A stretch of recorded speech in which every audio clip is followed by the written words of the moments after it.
সবচেয়ে বেশি অসুবিধা কি হয়? ব্যথায় প্রথম মাসে আমি আসছিলাম না, আমার ভাইকে পাঠিয়ে তোমার বয়স হয়েছিল? জি জি 3 বার অনেকটা প্লাস ইঞ্জেকশন দিতাম ওরা? না, গত মাসে দিতে চাইছিলেন কিন্তু আমি আসিনি। ওই জন্য এই মাসে আজকে ইঞ্জেকশন দিন, হ্যাঁ? প্লাস অনেকটা কমে আসছে, এটা 3 মাসে সেরে যাবে। জি জি অনেকটা চেপে আসছে।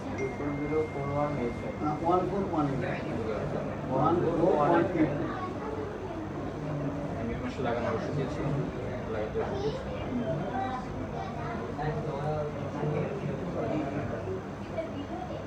প্রথমে আপনার থেকে নিয়েছিলাম, অনেক কারণ করছি, দ্বিতীয়বার তো